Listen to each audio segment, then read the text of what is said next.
బుజ్జమ్మ చెప్పింది నిజమే మిస్సమ్మ. మీరు వెళ్లి సార్‌తో మాట్లాడండి అని రాథోడ్ చెప్తాడు. లేదు రాథోడ్, నేను వెళ్ళినా, పిల్లలు వెళ్లి మాట్లాడినా చాలా పెద్ద ప్రాబ్లమ్ అవుతుంది. ఎందుకంటే మేము మధ్యలో వచ్చిన వాళ్ళమే కదా అని భాగ్య చెప్తుంది. అమర్ అని మనోహరి పిలవగానే నేను అమర్‌నా అని అమర్ ప్రశ్నిస్తూ ఉంటాడు. అవును, నీ పేరు అమరేంద్ర అని మనోహరి చెప్తుంది. నేను మీకు తెలుసా అని అమర్ అంటే, అవును తెలుసని మనోహరి చెప్తుంది. ఎప్పటినుంచి తెలుసని అమర్ అంటాడు. చాలా ఏళ్ల నుండి తెలుసు అని మనోహరి అంటే, మీరెవరు అని అమర్ అంటాడు. నా పేరు మనోహరి అని మనోహరి నవ్వుతూ చెప్తూ ఉంటుంది. రాథోడ్, మేమంతా కాదు కానీ నువ్వు వెళ్ళి మాట్లాడు రాథోడ్. నువ్వైతే మొదటి నుంచి చాలా ఏండ్ల నుండి ఆయనతో ఉన్నావు కదా! ఆయన అడిగిన వాటికి ప్రతి ఒక్కదానికి కూడా చాలా ఓపికగా సమాధానం చెప్పగలవు. వెళ్ళు రాథోడ్, కరెక్ట్‌గా ఉంటుంది అని బాగి చెప్పటంతో అలాగేనని రాథోడ్ వస్తూ ఉంటాడు. మనోహర, మనోహర అని అమర్ ప్రశ్నిస్తూ ఉంటే, అవును, నీకు నేను చాలా బాగా తెలుసు. నీ గురించి నాకు ప్రతీదీ తెలుసు అని మనోహరి చెప్తుంటే, కానీ నాకేది గుర్తుకు రావటం లేదని అమర్ అంటాడు. నీకు నేను ప్రతి విషయం కూడా గుర్తుకు చేస్తాను. నెమ్మదిగా అన్నీ నీకు గుర్తుకు వచ్చేలా చేసి నిన్ను నార్మల్ మనిషిని చేస్తాను. ఐ ప్రామిస్ యూ అంటూ మనోహరి చాలా సంతోషంగా అమర్ చేయి పట్టుకొని మరీ చెప్తూ ఉంటుంది. అసలు నేనెవరు? నేనేం చేసేవాడిని? నాకేం జరిగింది? మీరు నాకు ఎలా పరిచయమయ్యారు? మన మధ్య ఉన్న రిలేషన్ ఏంటి? మీరేం చేస్తుంటారు? అని అమర్ ప్రశ్నల మీద ప్రశ్నలు వేస్తూ ఉంటే, కూల్, కూల్, కూల్. అన్ని ప్రశ్నలు ఒకేసారి అడగకు. నేను నిదానంగా అన్నీ అర్థమయ్యేలా చెప్తాను కదా! నువ్వు ఎక్కువగా ఆలోచించకు అంటూ మనోహరి చెంపలు పట్టుకొని భుజంపై చేతులు వేసి తడుముతూ చెప్తూ ఉంటుంది. సరిగ్గా అప్పుడే రాజు అక్కడికొచ్చి అదంతా చూసి మనోహరి గారు అని అరుస్తూ ఉంటే మనోహరి ఉలిక్కిపడి తిరిగి చూస్తుంది. మీరు ఇక్కడేం చేస్తున్నారు? ముందు మర్యాదగా బయటికి వెళ్ళండి అని రాథోడ్ వచ్చి అరుస్తూ ఉంటే, మనోహరి అమర్ దగ్గర నుంచి పరుగులు పెడుతూ రాథోడ్ దగ్గరికి వచ్చి, ఎందుకు రాథోడ్ అలా అరుస్తున్నావు? అమర్ పరిస్థితి తెలుసు కదా! డిస్టర్బ్ చేయకూడదు అని మనోహరి అంటే, చూడండి, మీరు డిస్టర్బ్ చేయకండి. ముందు మీరు వెళ్తారా లేదా అని రాథోడ్ అంటారు. మనోహరి గారు అతనెవరు అని అమర్ ప్రశ్నిస్తూ ఉంటారు. అప్పుడు మనోహరి చాలా చాలా సంతోషపడుతూ, విన్నావు కదా! అమర్‌కి నా పేరు తెలుసు. నువ్వెవరో తెలీదు. కాబట్టి నేనే ఉంటాను. నువ్వే బయటికి వెళ్ళు అని మెల్లగా చెప్తుంటే, మనోహరి గారు అతను మీ మీద ఎందుకు అరిచారు? మిమ్మల్ని ఎందుకు బయటికి వెళ్ళమని చెప్తున్నారు? అని అమర్ అడుగుతూ ఉంటాడు. రాథోడ్, అమర్ స్ట్రెస్ అవుతున్నాడు. నువ్వు ముందు బయటికి వెళ్ళు అని మనోహరి చెప్పటంతో రాథోడ్ బాధపడుతూ బయటికి వెళ్తాడు. ఎందుకు మనోహరి గారు అతను మీపై అలా అరిచేసి వెళ్ళాడు? అతను ఎవరు? ఇక్కడ ఏం చేస్తూ ఉంటాడని అమర్ అడుగుతూ ఉంటే, అన్ని ప్రశ్నలు తర్వాత చెప్తానని చెప్పాను కదా! ముందు లాన్‌లోకి వెళ్ళి అలా ఫ్రెష్ అవుదాం రండి అని మనోహరి భుజంపై చేతులు వేసి మరీ తీసుకువెళ్తూ ఉంటుంది. ఏంటి రాథోడ్, అప్పుడే వచ్చేసావు? ఆయనతో మాట్లాడావా? అని బాగి అంటే, డాడ్ నిన్ను గుర్తుపట్టాడా? చెప్పు రాథోడ్ అని. ఏం మాట్లాడారు డాడ్ అని అంజు, బుజ్జమ్మ అందరూ ప్రశ్నిస్తూ ఉంటారు. మనం లేట్ అయ్యాం మిస్సమ్మ. నాకంటే ముందుగా మనోహరి అక్కడికి వెళ్ళి మాట్లాడింది అని రాథోడ్ చెప్తుంటే, అప్పుడే మనోహరి అమర్‌ని పట్టుకు మరీ తీసుకువస్తూ ఉంటుంది. అలా చూసి బాగి చాలా బాధపడుతూ ఉంటుంది.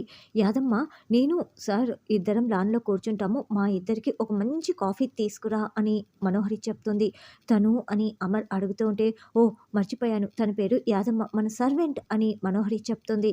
రా అమర్ వెళ్దామంటూ మళ్ళీ తీసుకువెళ్తూ ఉంటే, వెళ్తూ అమర్ బాగి వైపు కళ్ళార్పకుండా చూస్తూ ఉంటాడు. బాగి పిల్లల్ని చూసి అమర్ ఒక్క క్షణం ఆగిపోయి, వీళ్ళంతా ఎవరు? ఇక్కడెందుకు ఉన్నారు? అని ప్రశ్నిస్తూ ఉంటే, అమర్, నేను తర్వాత చెప్తాను. నువ్వు ముందు రా అంటూ మనోహరి తీసుకువెళ్తూ ఉంటుంది. అలా మనోహరి అమర్‌ని లాన్‌లో కూర్చోపెడుతూ ఉంటే రాథోడ్ కోపంగా వెళ్తూ ఉంటాడు. ఆగు రాథోడ్, ఇప్పుడు నువ్వు వెళ్ళి ఏం మాట్లాడినా కూడా ఆయన డిస్టర్బ్ అవుతాడు. నువ్వు అన్నట్లు మనం కొంచెం లేట్ అయ్యాము. కానీ ఆయన స్ట్రెస్ అవ్వటం అస్సలు మంచిది కాదు. ఆయన రికవరీ అవ్వటమే మనకు ముఖ్యం అని బాగి అంటోంది. సార్ పరిస్థితిని అడ్డు పెట్టుకొని ఆ మనోహరి రెచ్చిపోతోంది మిస్సమ్మ. ఏం చేస్తుందో చూస్తున్నావు కదా మిస్సమ్మ అని రాథోడ్ రగిలిపోతూ చెప్తూ ఉంటే, తను ఎదురు చూడని అవకాశం వచ్చింది కదా! మరి వదులుకుంటుందా చెప్పు? అని బాగి కూడా కోపంగా మాట్లాడుతూ ఉంటుంది.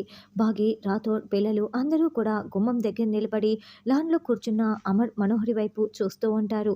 అప్పుడే చెంబా కాఫీ తీసుకురావటంతో, తీసుకో అమర్, ఇదిగో ఈ లాన్ మొత్తం చూస్తున్నావా? ఇదంతా మనమిద్దరం కలిసి పెంచాము అమర్, కలిసి పెంచామని మనోహరి చెప్తుంది. మనం కలిసి పెంచితే నాకేమీ గుర్తుకు రావటం లేదు అని అమర్ అంటే, ప్రెజర్ తీసుకోకు, నిదానంగా అన్నీ గుర్తుకు వస్తాయి. ముందు బ్రీత్ తీసుకో అమర్, రిలాక్స్‌డ్‌గా ఉండు అని మనోహరి చెప్తుంది. బాగి ఇదంతా కోపంగా చూస్తూ బాధపడుతూ ఉంటుంది. ఒసేయ్ బాగి, ఇదేనే నీ పరిస్థితి? ఈరోజు మిమ్మల్ని ఇంటి గుమ్మం దాటించాను. రేపు గేటు కూడా దాటించేస్తాను. మీ పరిస్థితి ఏంటో మీకు అర్థమవుతోందా? అని మనోహరి అనుకుంటూ ఉంటుంది. తర్వాత బాగి సోఫాలో కూర్చొని ఏడుస్తూ ఉంటుంది. ఏంటి మిస్సమ్మ, డాడ్‌తో ఉండాల్సింది నువ్వు. ఆ మనోహరి ఆంటీ అలా కూర్చొని మాట్లాడుతూ ఉంటే నువ్వు చూస్తూ ఊరుకున్నావేంటి? అని పిల్లలందరూ ప్రశ్నిస్తూ ఉంటారు. అవునమ్మా, సార్‌ని బాగా చూసుకోమని డాక్టర్ అంకుల్ కూడా చెప్పారు కదా! సార్‌తో ఉండాల్సింది, మాట్లాడాల్సింది మనమమ్మ. వెళ్దాం పదా అని బొజ్జమ్మ కూడా అంటుంది. వద్దు పిల్లలు, సారు స్ట్రెస్ తీసుకోకూడదు. తీసుకుంటే అది ప్రమాదకరం అని డాక్టర్ చెప్పాడు కదా! అని రాథోడ్ చెప్తాడు. అందుకే నేను కూడా ఆలోచిస్తూ ఉంటే ఈ లోపలే మనోహరి ఒక అడుగు ముందు వేసేసి ఆయనకి దగ్గరైపోయింది అని బాధపడుతూ ఉంటే అప్పుడే మనోహరి వచ్చి క్లాప్స్ కొడుతూ ఉంటుంది. క్లాప్స్ కొడుతూ, అయితే నువ్వు ఓడిపోయావు, నేను గెలిచానని నీ నోటితో నువ్వే ఒప్పుకుంటున్నావు కదా బాగి! అబ్బా! ఇలాంటి ఒక రోజు వస్తుందని నేను అస్సలు అనుకోలేదు. నాకు ఎంత సంతోషంగా ఉందో అని మనోహరి అంటే, అవునండి. మీలాంటి వాళ్ళకే ఆ దేవుడు సహాయం చేస్తూ ఉంటారు. లేకపోతే ఈ పాటికి మీరు జైల్లో ఊజీలు లెక్క పెడుతూ ఉండాలని రాథోడ్ అంటాడు. నీకు దక్కిన ఈ గెలుపు తాత్కాలికమే మనోహరి. ఎప్పటికైనా గెలిచేది నేనే. ఆయనకి గతం గుర్తుకు వచ్చిన మరుక్షణం నీ బ్రతుకేంటో ఒక్కసారి ఆలోచించుకో అని బాగి వార్నింగ్ ఇస్తుంటే, నేనేం ఆలోచించుకోకుండానే ఇలా స్టెప్ తీసుకున్నాను అనుకుంటున్నావా బాగి? అన్నీ ఆలోచించుకొని ఇలా స్టెప్ వేశాను. ఇప్పుడు అమర్ నా సొంతమైపోతాడు. ఇక ఈ సామ్రాజ్యం మొత్తం నాదే. మీరందరూ నా దయా దాక్షిణ్యాల మీదే బ్రతకాలి అని మనోహరి చెప్తుంది. మాకంత కర్మ పట్టలేదు ఆంటీ అని ఆనంద్ అంటే, అవును. ఈరోజు కాకపోతే రేపైనా మా డ్యాడీకి గతం గుర్తుకు వస్తుంది అని ఆకాష్ అంటాడు. ఈరోజు రేపే కాదు, ఎప్పటికీ గుర్తుకు రాదు. గతం గుర్తుకు రాకుండా నేను చూసుకుంటాను అని మనోహరి చెప్తుంది. ఇది మీ ఇల్లు కాదు ఆంటీ, మా డ్యాడ్ నమ్మడు అని అంజు అంటే, ఇప్పటికే నమ్మేశాడు అంజు. ఎందుకంటే ముందుగా వెళ్లి మాట్లాడింది నేనే కదా! నేను మాత్రమే మీ డ్యాడీకి తెలుసు. మీరెవ్వరూ తెలీదు అని మనోహరి అంటే, నేను వెళ్లి మాట్లాడితే సార్‌కి గతం గుర్తుకు వస్తుంది అని బొజ్జమ్మ అంటుంది. ఏంటే చివరికి నువ్వు కూడా ఇంత లేవు మాట్లాడుతున్నావు? ఓహ్! నువ్వు అరుంధతివి కదా! సరే, ఇంతకీ అరుంధతి ఫోటో ఎక్కడ? అని ఆరు ఫోటో దగ్గరికి వచ్చి, ఏంటి అరుంధతి, నేను కన్న కలలు ఇప్పుడు నెరవేరిపోయాయి. నేనిప్పుడు అమర్ పక్కన ఉన్నాను. నువ్వు ఎలాగూ చచ్చిపోయావు. ఇంతకీ ఈ ఫోటో ఇక్కడెందుకు ఉండాలి? యాదమ్మ, ముందు ఆ ఫోటో తీసేసేయ్ అని మనోహరి చెప్తుంది.